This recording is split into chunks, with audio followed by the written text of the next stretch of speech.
NBA Finals is here. It's been so long since we've had basketball. It seems like it's been forever. We had to watch all the women play. Nothing wrong with it, but I'm ready for the NBA Finals. The Mavs versus Celtics. Ooh, Kyrie back at the Garden. I'm excited, baby. This is the free three because you guys know I'm going to give you some winners tonight in the NBA. Let's get into it. What's up, guys? It's your boy Noble Living back with another DYF Bets video where I'm breaking down my favorite picks and plays of the day as we just try to get to the bag together and make some money. The last few days we've had nothing but baseball to deal with, but guess what? Baseball, no problem because we still swept the board yesterday, baby. Let's get it. That's how we do it over here at DYF Bets, family.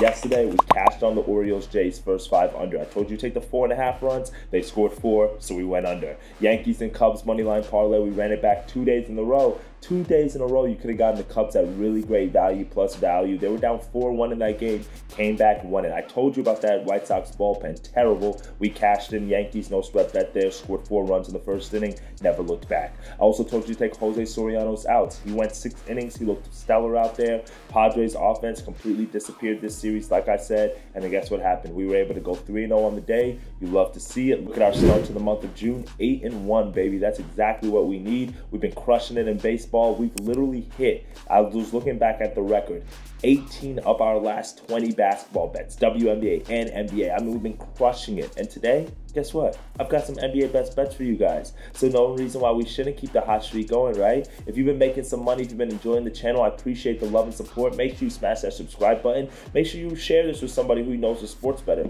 Because you know what? We're cashing in tickets and we're not getting a whole lot of views, and that's okay because I really just do this out of the love of putting you guys on game and just, you know, I'm going to take the picks anyway. So I just love doing this, but we might as well get it out to more people so we can continue to cash in on these winners together. Let's dive into these NBA Finals best bets, and I'm going to give you my prediction, my thoughts, all of it, and let's break it down here in today's episode.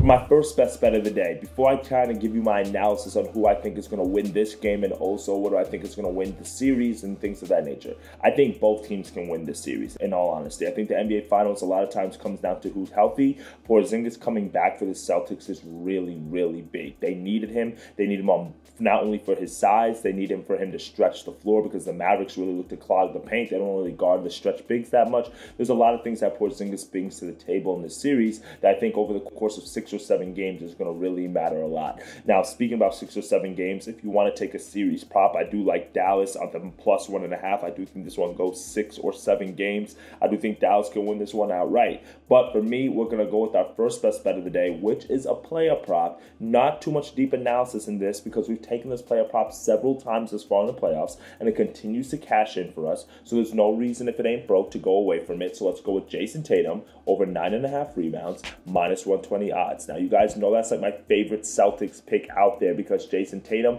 is an absolute stud. The dude is a baller. He's averaging over 10 rebounds per game in the playoffs. And it's just one of those things where now that actually Porzingis is coming back, you'd probably be saying, well, Noble, he's a big man. Why would you want to take his rebounds? Because Porzingis is not a rebounding big man, but what he also does is he forces guys like Luke Cornett no longer to be in the rotation. Al Horford probably not going to get as many minutes, especially if Porzingis is in condition and can really run, which means there's going to be more rebound opportunities for Tatum because Porzingis is not one of those guys who's looking to really bang on the glass and grab a whole lot of boards. Like I mentioned, Tatum in the playoffs, 10.5 rebounds per game. We saw that last series against the Pacers. In the 4 games, he went over this total in 3 of the 4 games. Only in game 2 did he have 6 rebounds. Even if you go back to the last series against the Cavaliers, that series went 5. He grabbed 10 double-digit rebounds in 4 of the 5 games. In the first series against the Heat, that one went 5. He grabbed double-digit rebounds in 4 of the 5 games. So there's literally only been 1 game in each series that he's gone under this number, and I don't think it's going to happen here in game 1. And I also like the fact that the Mavericks have the 2 big men with Gafford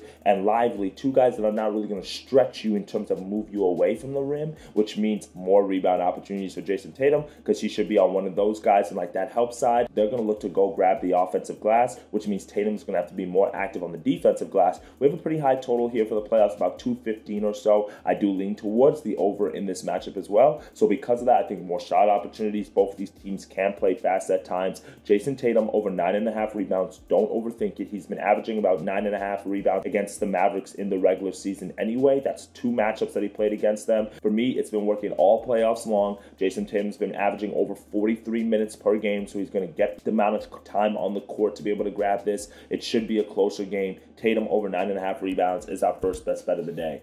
Now, for my second best bet of the day, in terms of who's going to win this game, I don't know. All the numbers say take the Celtics against the spread because teams at home in the game 1 of the NBA Finals, I think it's like a 75% hit rate against the spread. But I'm not going to do that. What I'm going to do instead is I'm going to go with 2 team totals. And I think that's our way of being able to play not only the over, but also being able to play whether each team, whoever gets the W. So the first one that I'm going to do here in this Celtics and Mavs matchup is I'm going to go with the Mavs team total over 104.5, minus 110 odds on FanDuel. Now, the Dallas Mavericks are a team that can score the basketball. During the regular season, they were top 10 in points per game, averaging over 116 points per game. So we're getting a little bit of value on this one, right? Obviously, because of the fact that, it's a playoff game, they're expecting it to be a little bit more defensive-minded, but also keep in mind that this game is on the road for the Mavericks, so they're expecting that, that's where that 6-point spread comes into play in favor of the Celtics. However, in the 2 regular season matchups between these 2 teams, the Mavericks scored 110 points in both of the games. At TD Garden and at home, they scored 110 points. Now, they did lose both of those matchups. One was 119 to 110. The other one was 110 to 138. So I'm expecting them to, obviously make a few defensive adjustments here to be able to, score a little bit more, maybe defend a little bit more. But I do think that they can go over this 105 number as it is really low. And then when you also look at the Celtics, what they did last series against the Pacers,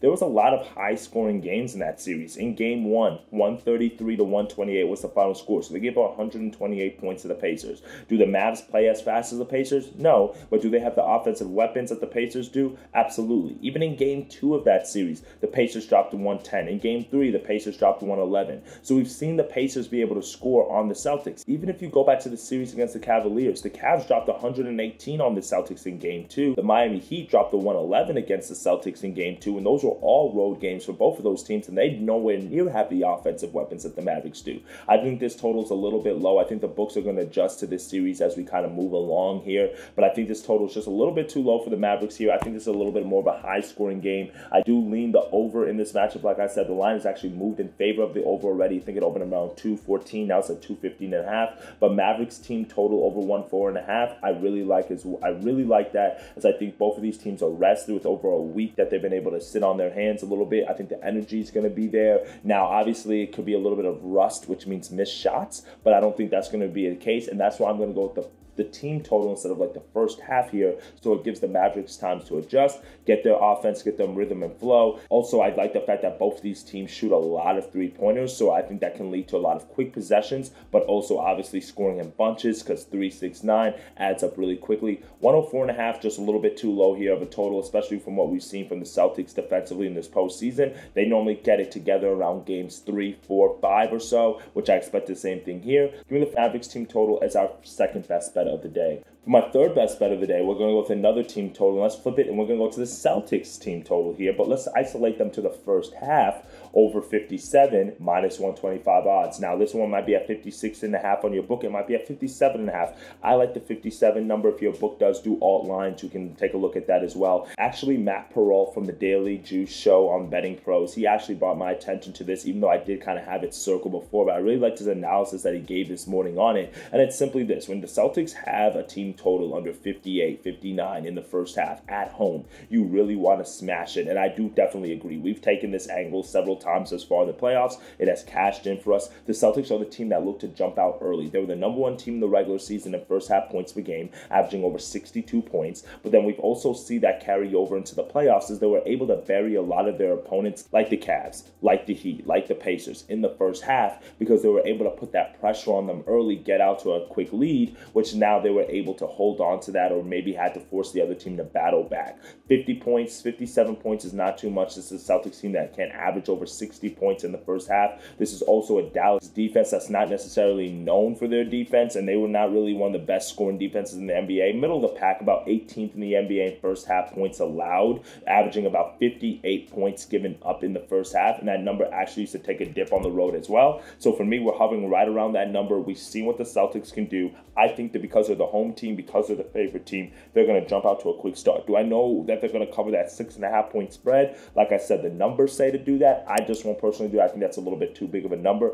I can easily see the Mavericks stealing game 1 or game 2. They're going to steal one of these games at home, in my personal opinion. I don't know if it's going to be today, but I do think scoring is going to be the name of the game in today's matchup. Like I said, both the teams being rested, I really like. Both of these offenses and players being familiar with each other. And then you just also have the narratives, right? Porzingis used to be on the Mavs. Kyrie used to be on the Celtics. He hates Boston, the Sage, all that stuff. Right? It's going to be a rocking arena in TD Garden. It's going to be an amazing atmosphere. I think the adrenaline, the juice is going to be flowing, which leads to a lot of points. And both of these teams are top 5 in the NBA in terms of three-point attempts, three-pointers made. I think all of those things play a factor today. Celtics first half team total over 57. Don't overthink it. They were able to go over this total several times against the Pacers. Really, every series they've been able to go over this total more times than not. So them being at home, we're going to run that back today. For our fourth and final best bet of the day, I'm going to have a little fun. We've been hot here on the channel over the last few days, and there's no reason why you can't get into your duffel, play around a little bit. So I threw together a little same game player prop parlay for you guys.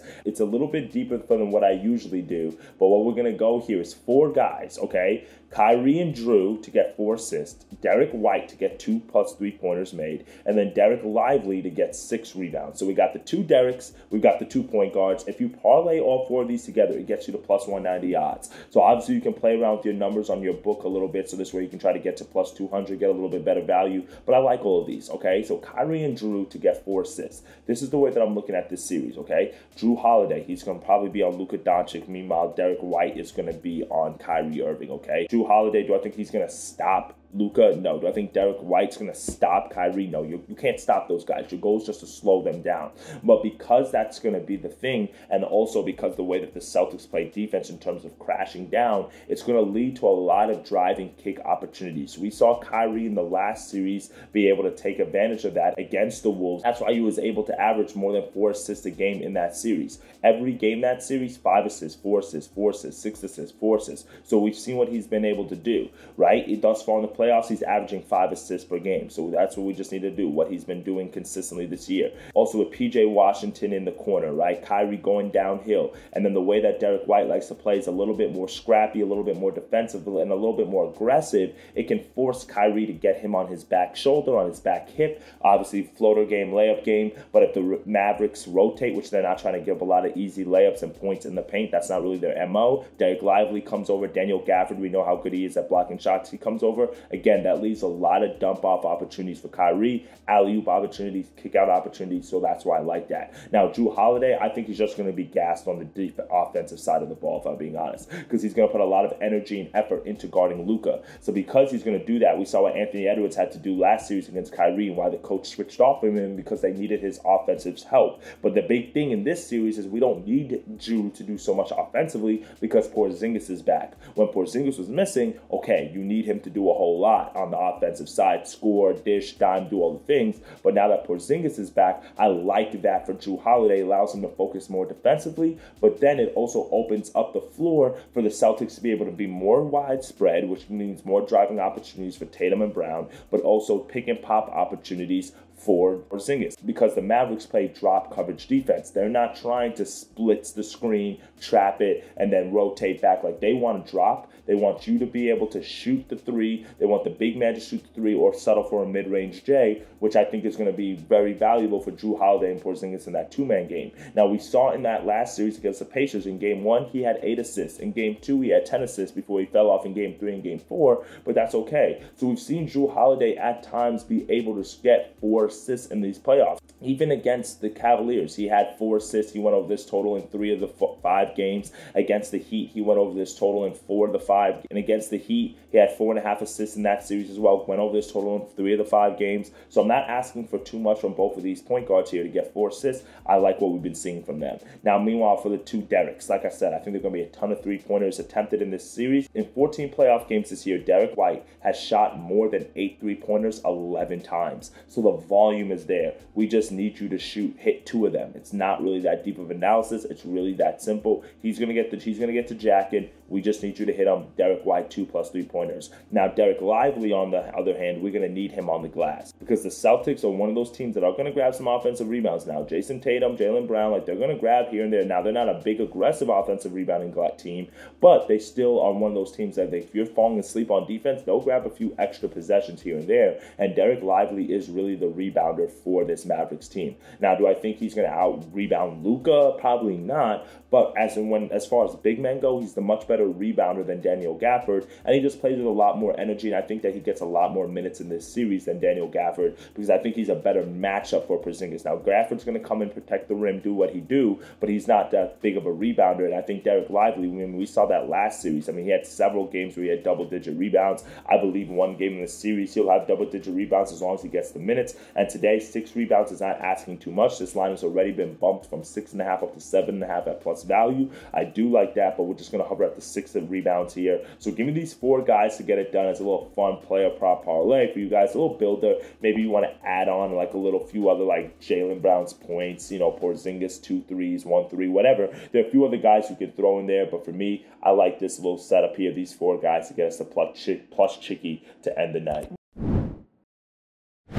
Well, that's it for me today, my friends. 4 best bets, a little longer of an analysis today, but it's NBA Finals. We've been waiting on this. I do have some baseball plays I'll drop inside of the Discord group, so if you guys want that, click the link in the description. You can be able to join the group, and you'll get some of those winners, but we're only going to focus on the NBA today. So give me the Celtics in the first half team total over 57. Give me the Mavericks full game team total over 104.5. Jason Tatum to grab 10 rebounds. We're just going to keep running that back. You can do a double-double number if you want to, or rebounds and assists. I'm not opposed to that. And then our 4-man player prop parlay for fun. Jrue Holiday, Kyrie Irving to get 4 assists. Derek White to hit 3 threes. Derek White to hit 2 threes, and then Derek Lively to get 6 rebounds. For more picks and plays, like I mentioned, we'll have it in the Discord group. Hopefully tomorrow we can be celebrating another sweep. Good luck to you guys in the NBA Finals. Who do you guys have winning? Let me know below if you guys got the Celtics or the Mavs. I'm personally rooting for the Mavs, but I do think that the Celtics can win it all, and I hope they can win it all in all honesty. Jason Tatum, Jaylen Brown, they've been in the league too long. They've been so close. I also want to see Al Horford finally win a ring. So, I have a few different reasons and angles why I'm rooting for both teams here, but I would like to see the Mavs take it out. But that's my personal opinion. I don't want to be biased because the numbers are never biased. We just got to go with what the books tell us and what the numbers are providing. So for us, that's what we're going to go with today, and I can't wait to see us cash in. And let's see what you guys are taking tonight as well. As always, let's get to that money. Let's get to that cheddar. I'll see you on tomorrow's video. Later, gang.